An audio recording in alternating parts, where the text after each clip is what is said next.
Technology, science, space, environment, people. places. It's all totally awesome.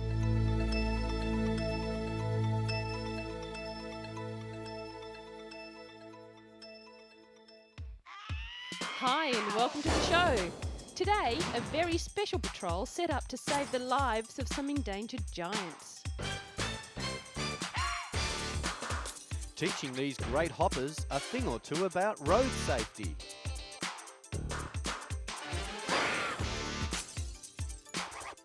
We go to a cinema where you can really get involved in all the action.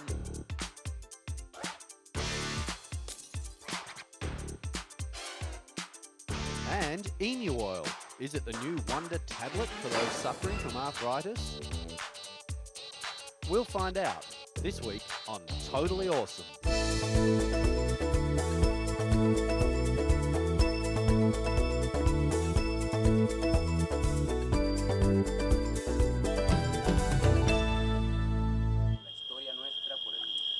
In a very exciting discovery recently, these Salvadorian paleontologists began to unearth the first ever mastodon remains. Found in the small Central American nation, the fossils, which date back 6,000 years, were recently discovered just north of the Salvadorian capital.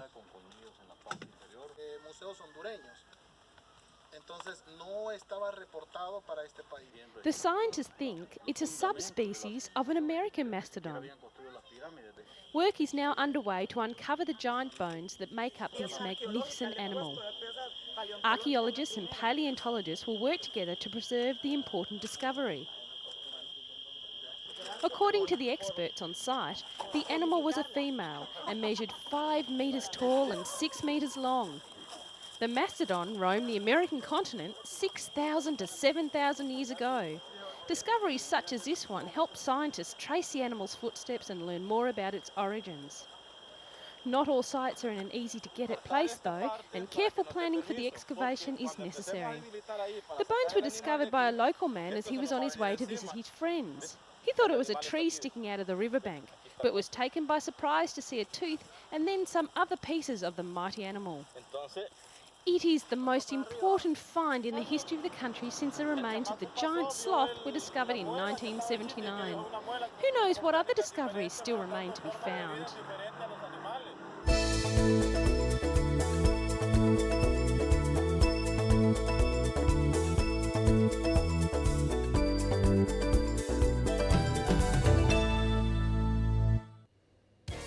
Still on amazing discoveries, a 2-acre covered courtyard in the centre of this museum has been opened to the public for the first time in 150 years.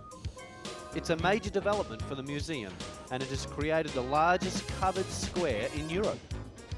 For years, it was used as a book storage building, but now the books have been moved into a new building and the Great Court is open to the public. What was once a clutter of library storage buildings has now become a vast open space, with the round reading room the central focus of the whole redevelopment.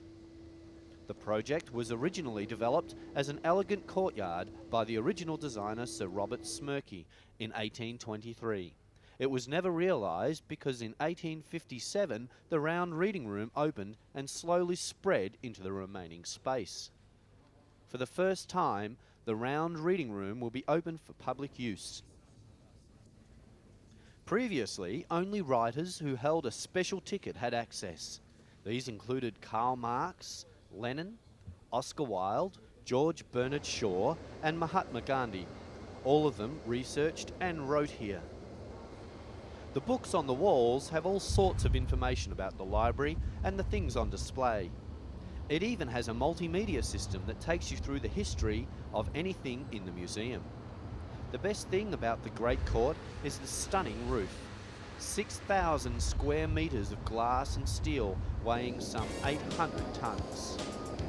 The repairs to the amazing court have been funded through national lottery money and other public and private donations. The Great Court also houses a new exhibition area, the Joseph Hot Tongue Gallery, which will hold a new exhibition every few months. Next time you take a trip to the museum, take a good look around. Maybe the building is as fascinating as the displays.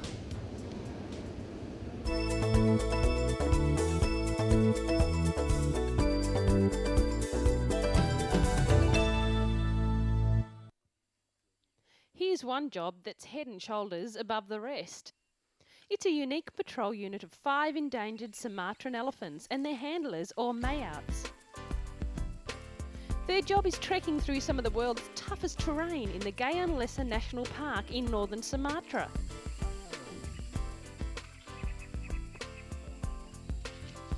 Of course, there's the cleaning up to do first, and boy, I bet they wish these guys were toilet trained.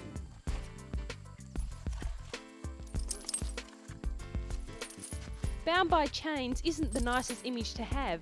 However, these giants are helping in so many ways to help the environment and save their own endangered species. The park is nearly 2.5 million hectares of tropical rainforest and is the only place on Earth where 4 of the world's most spectacular animals, the orangutan, rhinoceros, elephant and tiger, can be found living together. But the park and its rare animals are under threat from humans, whose presence has resulted in massive land clearing, illegal logging and poaching. The population of Sumatran elephants has plummeted to less than 600, and researchers believe the orangutan could disappear for good in 10 years. Set up 2 years ago by the European Union and the Indonesian government, the Elephant Patrol has become a successful unit in fighting the illegal logging and the loss of the elephant's natural environment. The Elephant Patrol unit says part of its success comes from fear. I mean, would you like to take on one of these giants? The National Park authorities have become frustrated because efforts to prosecute the businessmen behind the logging have failed.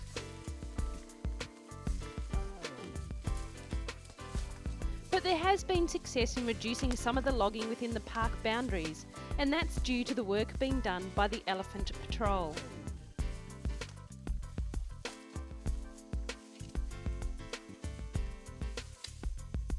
In some unique way, you can say the tame elephants are doing their bit to protect the wild elephants.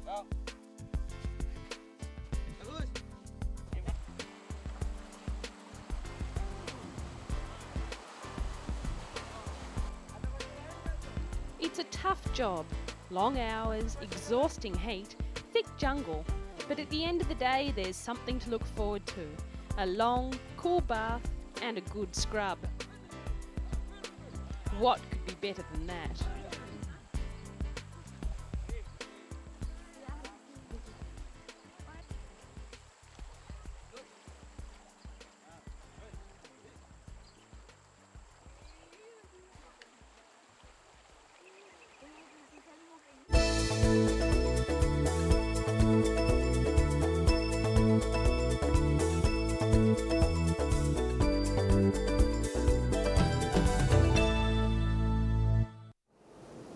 It could be anybody's worst nightmare, a fire breaking out on board an aircraft.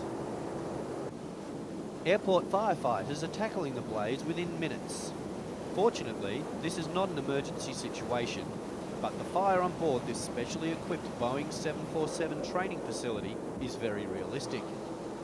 It was designed and built by IFTE, a highly trained and certified company which specialises in providing equipment and training for disasters such as this. Before IFTE came onto the market, the firemen would train in an old ship container. They would put some old straw in the corner, pour some petrol over it, and then set fire to it. There was obviously a need in the marketplace for a more realistic setup. The success of the setup put the company in the spotlight. They were then asked by the military to produce a training facility for practicing counter-terrorist operations in airport hostage situations. A fire engulfs a factory ceiling. In this case, it looks like an ordinary commercial building, but the rig can be changed to simulate a ship's hold, a basement, a block of flats, a petrochemical storage unit, or an oil rig, even a submarine. IFTE not only provides the hardware for these situations, but also the specialist training for personnel to be able to save lives. This reputation has rocketed the company to world leader status. It's the training, the facilities, and the quick action that makes these firefighters ready to face any situation with the utmost confidence. This British company is now exporting its product and its specialist knowledge all over the world. The incredible demand on the international market will keep IFTE in its strong commercial position, at the same time ensuring the safety of millions of global travellers.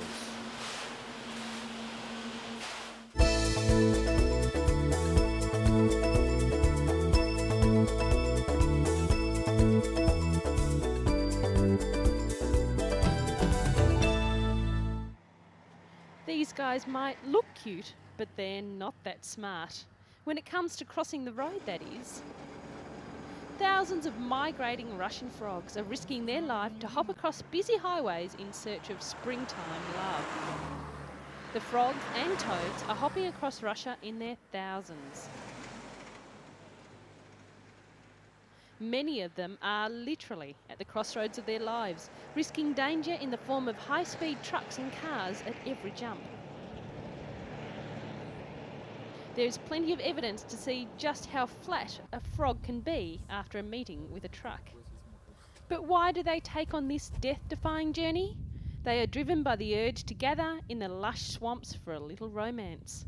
Spring weather has taken over their instincts to join up with others under the budding swamp branches. But it's a journey full of danger. Many frogs, literally hundreds, wind up as frog pancakes on a quick trip to frog heaven. Enter the Frog Brigade. Groups of volunteer students and instructors from the Institute of Zoology have come to their rescue.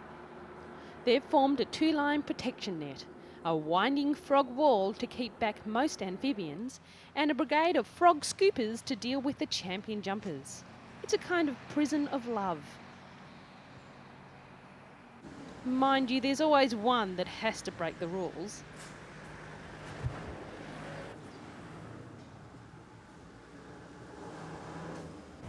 While many other European countries have built drainage ditches or special crossings for migrating frogs, Russia has been unable to build rescue routes needed due to lack of money.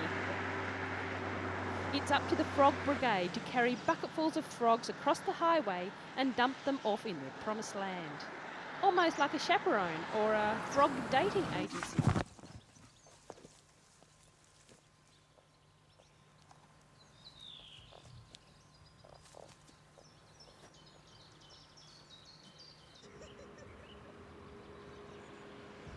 Alive and well, the frogs are able to concentrate on the important matters in a frog's life.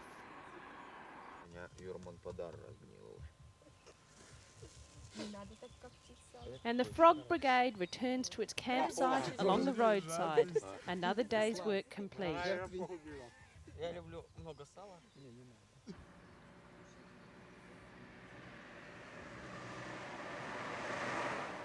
The Frog Brigade, making the world a safer, more romantic and somewhat less tragic place for frogs.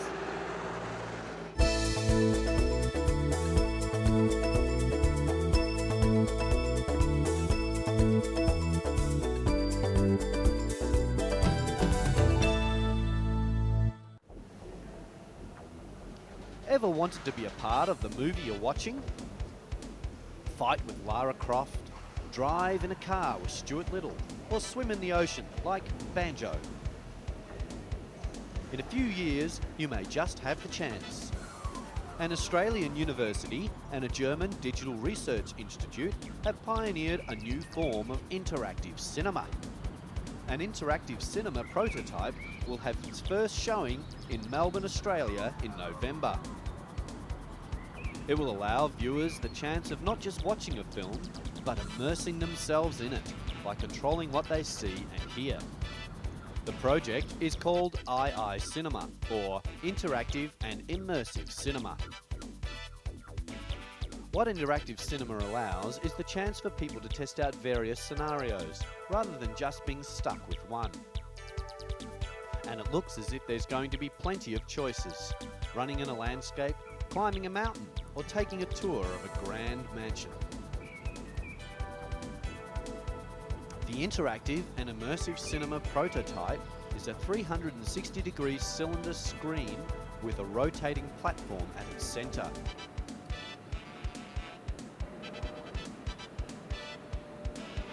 A projector on top of the platform projects the film onto the screen, while the viewer can rotate the platform or zoom in to particular points of interest in the image. In a sense, the viewer becomes the director and the editor of the film. The image is created by using multiple cameras and then stitching the images together in post-production, creating the illusion of a seamless 360-degree panorama. It is unlikely it will replace traditional cinema in the short term, rather becoming another form of what we know as cinema. The first showing will take place in November, when a prototype is unveiled at the Australian Centre for the Moving Image in Federation Square, Melbourne.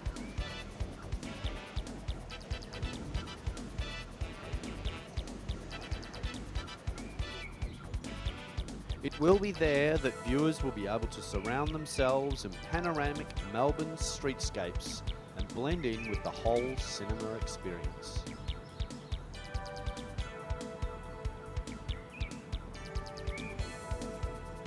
I wonder if they're working on scratch and smell cinema.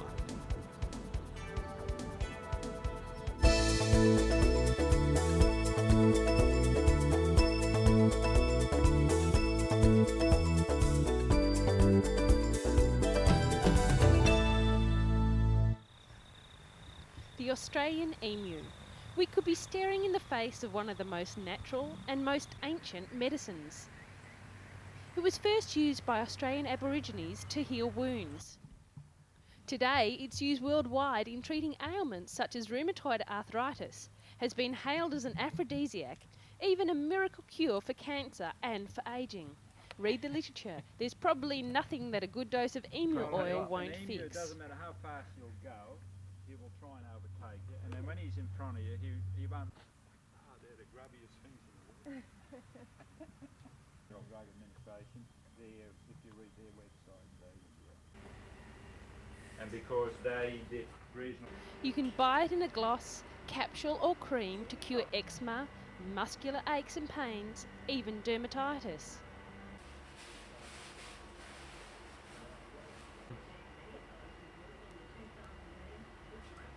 Its uses are so endless. You can even have it in an emu pie. All in the name of good health. But it's all just word of mouth. There's no scientific proof that emu oil actually works.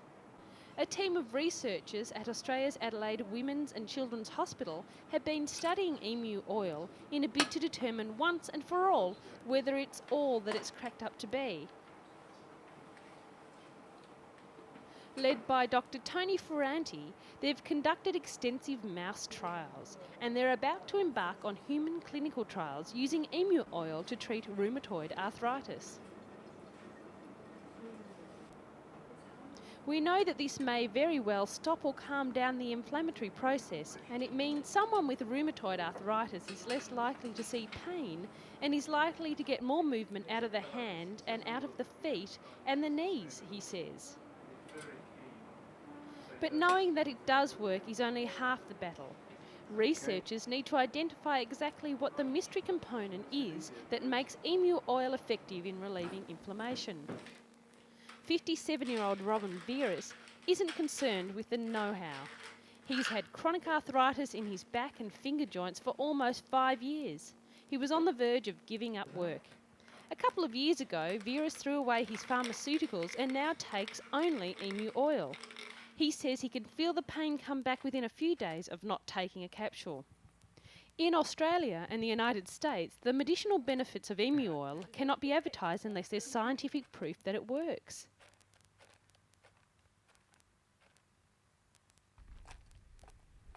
In the meantime, a worldwide multi-million-dollar emu industry hangs in the balance until modern science can come up with a good oil on an ancient remedy.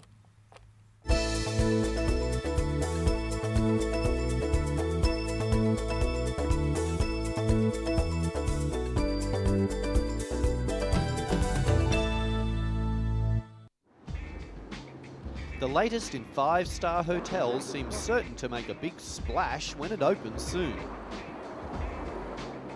Check this. The 200 rooms are actually on a super yacht, complete with restaurants and bars, swimming pools, spa and cinema. All deliveries and collections, including laundry services and food and drink supplies, will be via barges that will load and unload using a special dock within the ship. Designers are hoping to have similar hotels floating in some of the world's major cities within a few years. If planning permission is granted, construction of the yacht will start immediately, and the hotel ought to be ready in around a year.